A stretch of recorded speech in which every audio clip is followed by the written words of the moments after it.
Je vous souhaite la bienvenue, je vous laisse le temps de vous connecter. Nous sommes en direct du jardin James Joyce dans le 13e arrondissement, qui est ouvert au public donc. Et nous sommes aujourd'hui avec Pascal Bras, qui est adjoint au chef du service d'exploitation des jardins à la ville de Paris, au sein de la direction des espaces verts et de l'environnement. Bonjour Pascal. Bonjour. Merci de nous accueillir et de répondre à nos questions. Est-ce que déjà tu peux nous expliquer ce que c'est que le service de l'exploitation des jardins ? Alors, le service de l'exploitation des jardins, c'est le service qui s'occupe de l'exploitation, comme le nom l'indique, de l'ensemble des jardins parisiens appartenant à la ville de Paris, mais aussi d'un certain nombre de jardins qui sont des jardins privés, ouverts au public. Donc ça peut être des jardins de congrégations religieuses, de la PHP par exemple, ou donc des jardins qui viennent compléter l'offre des jardins parisiens.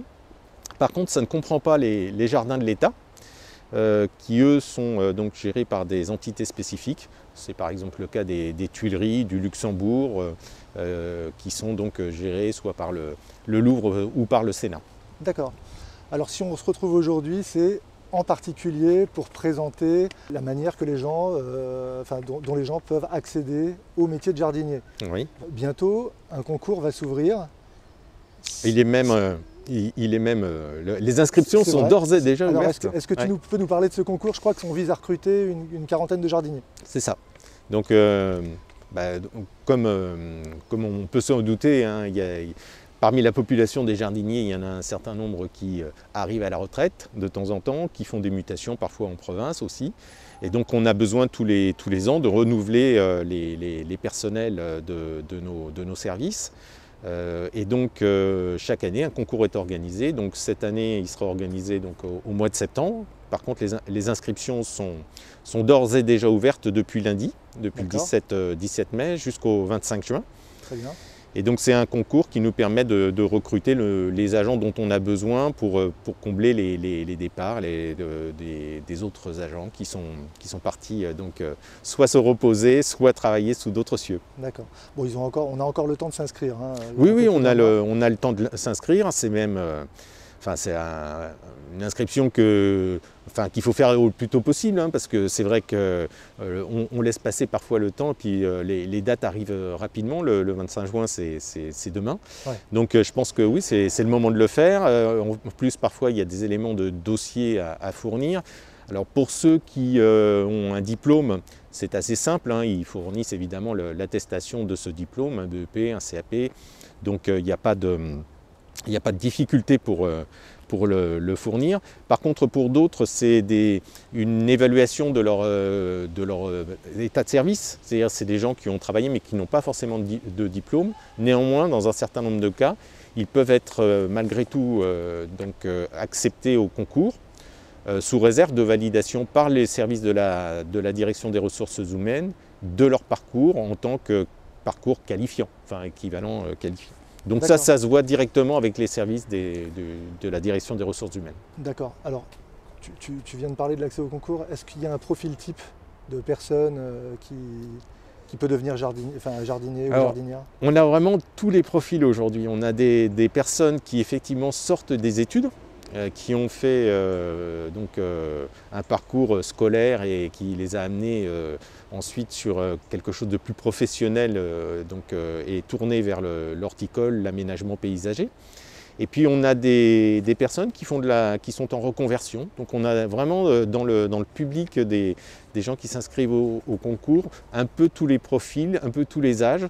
C'est assez intéressant pour tout le monde, hein, pour les équipes, parce que des gens qui arrivent avec aussi une expérience professionnelle dans d'autres domaines, ils ont un regard sur l'activité au sein de la fonction publique, dans les jardins, etc., très différent, et ils prennent un peu de recul par rapport à leur expérience. C'est assez intéressant. D'accord. Du coup, une fois passé ce concours, ils vont devenir jardiniers. Est-ce que tu peux nous dire un petit peu plus de choses sur le métier, la diversité des tâches ? Alors on a la chance d'avoir un patrimoine horticole très, très diversifié, hein. On a des jardins qui ont été créés parfois il y a assez longtemps, voire très longtemps. Et chaque jardin est un peu le témoin de son époque. Alors évidemment, ils ont un peu évolué avec le temps, mais un jardin haussmannien a toujours une structure de jardin haussmannien. Les jardins des années 30 qui sont très particuliers, hein, c'est le parc de Choisy ou le square Sarah Bernard, ont vraiment une structure très originale, très intéressante. Et puis des parcs plus récents, comme celui-ci, hein, c'est un parc qui a une quinzaine, vingtaine d'années. Ce sont des parcs plus récents avec une autre structure. À chaque période, en fait, on s'est adapté aux usages de l'époque et on a gardé au fil du temps une certaine personnalité à chacun de ces espaces. Et donc pour les jardiniers qui travaillent dans ces jardins, ils ont les activités je dirais classiques des jardiniers, donc des tâches d'entretien, mais aussi parfois des tâches de création, donc ça va de la tonte, de la taille, ou à la constitution de nouveaux massifs, donc des décorations florales, comme on en voit ici. On voit un collègue derrière. Voilà. Ou des créations sur des jardinières, sur espaces publics. Enfin bon, il y a vraiment les deux pendants de l'activité.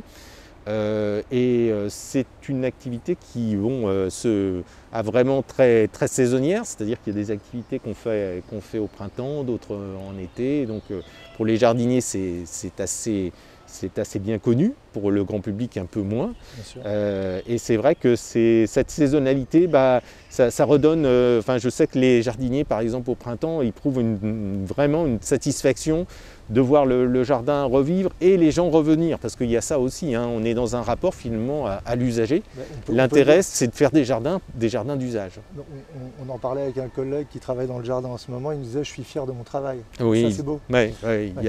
C'est vrai que on fait en sorte que les personnels soient impliqués dans les espaces dont ils s'occupent, en les mobilisant sur non seulement les tâches d'entretien, comme je le disais, mais aussi des tâches de création, en leur laissant une certaine initiative dans leur travail, de façon à ce que ça soit pour eux un vrai plaisir de venir travailler chaque jour, de donner du plaisir aussi aux usagers.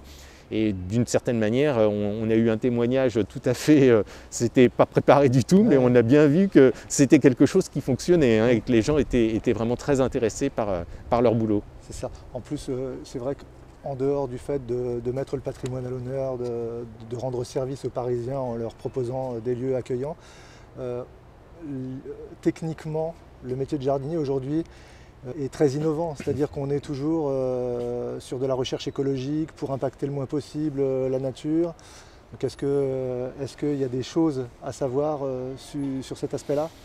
Alors on est innovant, oui, sur au moins deux domaines, celui que vous avez mentionné, hein, celui lié à une gestion de plus en plus écologique, hein, au fil du temps. On est en zéro phyto, on peut le dire. Alors on est zéro phyto, tous nos jardins, ou quasi tous, sont labellisés Éco-Jardin, qui est un label donc, qui atteste de la qualité de la gestion qui est pratiquée dans ces jardins, gestion différenciée, zéro phyto, pour savoir quand même, là où on ne peut pas avoir cette labellisation, c'est dans les jardins où on a de la vigne, qui impose des traitements qui sont des traitements de l'agriculture biologique, acceptés par l'agriculture biologique, mais le label est plus exigeant que l'agriculture biologique, et donc ça veut dire que tous nos jardins sont plus que bio, on va dire, d'une certaine manière. Donc là-dessus, c'est vrai qu'il y a beaucoup d'innovation dans la pratique, hein, sur le terrain, et c'est un travail fin, par exemple, entre la biodiversité et l'usage, de trouver le bon équilibre, les points d'équilibre entre ce que l'on peut faire compte tenu de la fréquentation qu'on a dans nos jardins et la mise en valeur de la biodiversité dans ces jardins. Et il y a un deuxième domaine dans lequel on est aussi assez innovant, c'est l'hygiène et la sécurité, où on est quand même très soucieux de ces questions. On a un bureau qui s'occupe de la prévention des risques professionnels, qui nous accompagne dans le quotidien à améliorer la façon dont les agents travaillent pour éviter les troubles musculo-squelettiques, pour éviter les problèmes de fatigue musculaire.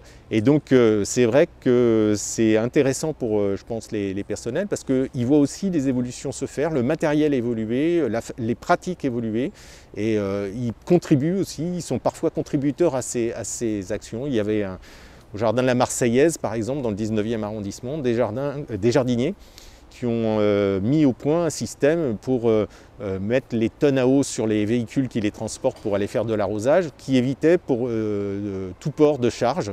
Donc ça, voilà, ils ont travaillé là-dessus et ce projet a été valorisé puisqu'il a été labellisé Innovation Paris. Donc voilà. C'est formidable. Ouais. Aujourd'hui, on est en direct du jardin James Joyce dans le 13e arrondissement. On est là pour parler du concours qui s'est ouvert, dont les inscriptions sont ouvertes depuis le 17 jusqu'au 25 juin. Le concours lui-même aura lieu en septembre. En septembre. Ouais. Donc si vous avez des questions, n'hésitez pas à les poser, on est en direct et l'intérêt du direct c'est de pouvoir échanger.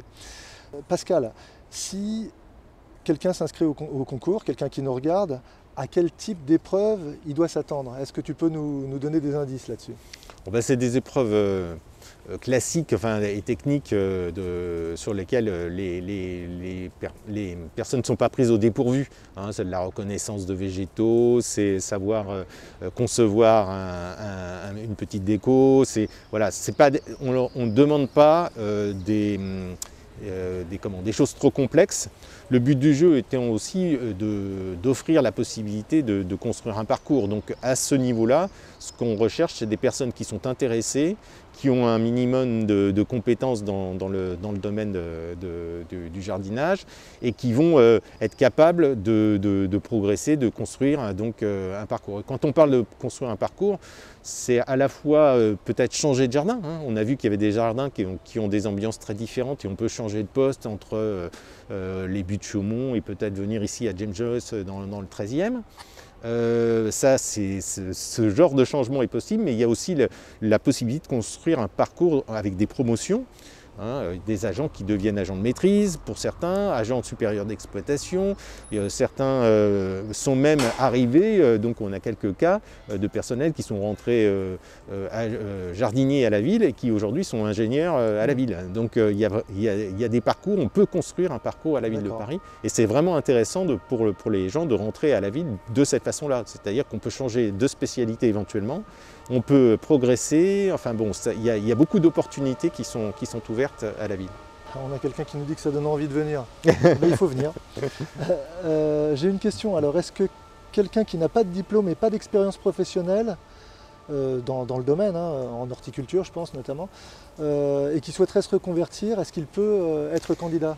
Alors, il pourra être candidat à une formation, mais il ne pourra pas être candidat directement. C'est-à-dire que, comme je l'ai expliqué au tout début, soit on a un diplôme, c'est un CAP, un BEP, soit on a une expérience professionnelle dans le domaine et cette expérience professionnelle fait l'objet d'une reconnaissance par les services de la direction des ressources humaines qui, du coup, valide la candidature pour passer le concours. Mais donc, s'il n'y a aucune expérience professionnelle dans le domaine, il faut malgré tout passer par une formation qui permet donc ensuite de s'inscrire. Avec l'expérience professionnelle, on est obligé de passer par une VAE ou c'est reconnu directement? Alors, ce n'est pas forcément une VAE, c'est vraiment les services des ressources humaines de la ville qui examinent les dossiers, qui valident ou pas. Ce qui est plus simple pour les candidats du coup. Oui. Très bien. Sur les épreuves, tu nous as répondu. Oui. On est sur quoi? Sur un écrit, sur directement de la pratique? Il y a un peu d'écrit et un peu de pratique, les deux, évidemment. D'accord. Et si tu devais donner envie aux personnes qui nous regardent de s'inscrire, comment tu leur vends? Je leur dirais qu'ils ont des chefs tellement super qu'il faut qu'ils viennent absolument. J'espère les avoir convaincus en tous les cas qu'au-delà de la qualité des responsables avec lesquels ils auront le plaisir de travailler, c'est aussi un travail en équipe. J'insiste beaucoup là-dessus. C'est vrai que ce n'est pas un travail qu'on fait seul. C'est important pour nous d'avoir des personnes qui ont envie de travailler en équipe parce que c'est comme ça que le travail se fait. On ne peut pas être là 12 mois sur 12, les agents prennent des congés. Il faut qu'il y ait une continuité dans la gestion que l'on fait. Il faut qu'il y ait une compétence partagée aussi avec d'autres corps de métier. Un jardin, c'est des jardiniers, mais c'est aussi des adjoints techniques d'entretien d'espace qui s'occupent du petit matériel, de la propreté, de l'affichage, etc. Les gens travaillent ensemble, donc c'est important. C'est important qu'ils puissent effectivement continuer à avoir une activité en équipe. Et ça, c'est le profil des gens qui fait que c'est possible ou non. D'accord. J'ai une autre question. L'argent, c'est le nerf de la guerre. Ouais. J'ai quelqu'un, et ça peut être un critère de choix pour s'engager dans la carrière. Est-ce que tu peux nous donner des infos sur le salaire d'un jardinier, par exemple en début de carrière et puis Alors, au bout d'un... un jardinier en début de carrière, il commence à 1450 net à peu près. D'accord. Voilà, par mois. Ah bon, on n'est pas au SMIC? Non, non, c'est au-dessus. Ah, Ouais, c'est au-dessus du SMIC. Et puis après, ça dépend parce qu'on ne peut pas répondre puisque en fait, ça dépend du parcours qui est fait par la personne. Voilà, donc voilà. Les gens qui vont finir ingénieur, évidemment, ils auront un meilleur salaire que ceux qui finissent agent de maîtrise, etc. quoi. Très bien, très bien. Alors tout à l'heure, on a parlé de la diversité des activités du jardinier au quotidien. Tu parlais de réaliser une composition d'art floral, ça c'était voilà, les connaissances attendues chez les candidats. Il y a peut-être aussi participé à des animations et à faire de la sensibilisation aux questions environnementales. Est-ce que ça arrive, ça fait partie du métier? Alors ça peut arriver, hein. Il y a des temps, je dirais, qui se prêtent à ça en particulier, hein. Chaque année est organisée la fête des jardins, donc au mois de septembre. Et évidemment, ce sont les jardiniers, entre autres, qui se mobilisent pour cet événement, qui sont donc au contact direct du public à cette occasion et qui ont l'occasion de donner donc, des conseils, d'échanger en direct avec les usagers. Après, il y a le quotidien, c'est-à-dire qu'il y a des gens qui passent dans les jardins, des usagers qui posent des questions. Et évidemment, on va pas, en général, on ne refuse pas de donner une information donc aux personnes. Après, il y a des événements qui peuvent être organisés par les mairies d'arrondissement, notamment des foires professionnelles ou des choses comme ça, auxquelles on est invité, auxquelles nos personnels sont invités. Ils viennent à cette occasion, donc effectivement, présenter leur métier, donner des renseignements aux gens. Et puis, on a des structures qui sont vraiment dédiées à cela. Avec la maison du jardinage par exemple, qui accueille au parc de Bercy donc, des personnes qui recherchent des conseils horticoles et qui donc sont à la disposition du public pour les leur communiquer. Très bien, merci pour cette réponse. Imaginons je suis candidat, j'ai passé le concours, on se projette dans le futur, je l'ai eu, qu'est-ce qui va se passer pour moi ? Alors, après la réussite du concours, il y a un certain nombre de démarches administratives à faire, qui sont des vérifications de dossiers, notamment les casiers judiciaires ou les choses comme ça, qui se font à ce moment-là. Il y a aussi une visite médicale qui est organisée avant l'affectation pour des agents dans les services. Préalablement à leur affectation, il y a une bourse des mutations qui est organisée, qui permet aux gens qui veulent bouger de le faire. Et donc ça laisse un certain nombre de postes vacants dans différentes divisions, différents jardins. Et donc les personnes qui sortent du concours sont affectées sur les postes restés vacants, avec un choix qui se fait plutôt sur la base de la proximité avec le lieu géographique d'habitat de la personne ou la proximité avec les transports qui lui permettent d'arriver. Donc on essaye de faire en sorte de ne pas éloigner trop les gens de chez eux. Donc ça donne des postes. Alors il y a les postes dans les jardins et puis il y a des postes aussi assez nombreux dans les bois, au service de l'arbre et des bois, avec notamment des grands jardins qui sont très connus, comme le parc floral et Bagatelle, où il y a pas mal de postes de jardiniers, mais également sur des secteurs plus paysagers, autour des lacs ou des choses comme ça, où ce sont des jardiniers qui interviennent dans la gestion. Et puis il y a également le service des sciences et techniques du végétal et de l'agriculture urbaine. Et ce service donc, a en son sein un centre de production horticole qui se trouve à Rungis et une partie sur Achères. Et donc il y a également des postes de jardiniers sur la production soit en pépinière, soit en serre, des végétaux qui vont servir donc ensuite à être plantés dans nos jardins parisiens. Ouais. Je rappelle que le cépage produit quasiment l'intégralité des végétaux qui sont plantés dans nos parcs et jardins. Oui, tout à fait. On les a visités il y a une semaine, c'est énorme. Donc je vous invite d'ailleurs tous à aller voir sur la chaîne YouTube. On a posté la vidéo la semaine dernière et vous verrez que les conditions de production sont à la fois ultra modernes, elles réussissent à produire énormément, mais en étant en même temps très respectueuses de l'environnement. Une vraie réflexion là-dessus, ils sont vraiment à la pointe. Ah, ils sont à la pointe et c'est une activité qui est très intéressante. Là aussi, le travail en équipe est important. Il y a aussi le rythme dans lequel on s'inscrit pour que les végétaux arrivent au bon moment à l'utilisateur. Il y a aussi ce rapport à l'utilisateur qui est intéressant. Enfin, c'est un métier passionnant, travailler en serre ou en pépinière. Et puisque moi j'ai travaillé aussi dans les bois, je sais combien ce métier est passionnant également dans les bois, où là on est aussi sur des activités qui sont plus, qui se raccrochent plus à la partie nature aussi souvent, puisqu'il y a une interface entre les secteurs dits horticoles et les secteurs forestiers qui est évidemment floue, c'est pas une surface, enfin c'est pas une limite précise, et donc il y a des gens qui travaillent un peu sur cette interface. C'est assez intéressant et très différent de ce qu'on peut faire dans un jardin parisien. Effectivement, donc on peut vraiment faire plein de choses. Oui, il y a vraiment un choix très riche. Ouais, je vous rappelle, je résume, on a 40 jardiniers qui peuvent être embauchés sur concours en novembre. Pour ça, il faut s'inscrire maintenant, vous avez jusqu'au 25 juin. Pour avoir plus d'informations, je vous invite à aller sur le site paris.fr et vous tapez dans le moteur de recherche Paris c'est du travail, la ville recrute, vous trouverez une fiche et toutes les informations dessus, notamment les inscriptions, etc. Vous avez même un lien vers une page dédiée au concours. Pascal nous parlait du SAB, donc du service des arbres et des bois. De l'arbre et des bois, oui. Oui, alors il faut savoir aussi qu'on a du recrutement aussi en cours sur des bûcherons élagueurs. Donc ça, c'est pas le sujet d'aujourd'hui, mais je vous invite aussi à regarder sur la même page de paris.fr, vous aurez des infos là-dessus.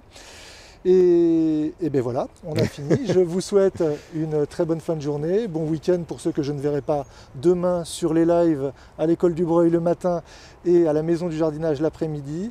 Ah, attendez. Alors avant de vous quitter, j'ai peut-être encore des questions. Est-ce que c'est plus difficile pour les femmes que pour les hommes de devenir jardinier? Pas du tout. Pas du tout. On a d'ailleurs une forte féminisation de la population des jardiniers. C'est un métier qui se prête vraiment très bien. Il n'y a pas de problème. On recrute abondamment des femmes et dans les équipes, c'est un plus d'avoir une mixité.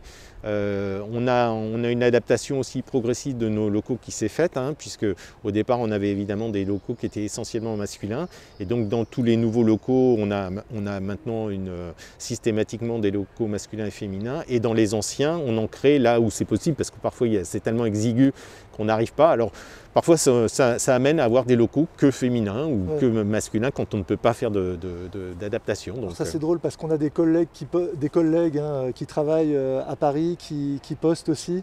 Et effectivement, on a une collègue qui dit qu'effectivement il y a des vestiaires, alors je pense que ça dépend des endroits, mais effectivement il y a des vestiaires pour séparer. Bien sûr. Et de toute façon c'est un métier qui s'est féminisé sur les dernières années. Enfin franchement c'est un métier qui intéresse tout le monde. Enfin, c'est pour ça, j'ai parlé d'âge tout à l'heure, mais c'est vrai que j'aurais pu parler aussi de sexe. Franchement on a un public très varié. Et des gens qui sont... c'est plutôt la passion qui fait... La passion, c'est largement partagé par les jeunes, les vieux, les hommes, les femmes.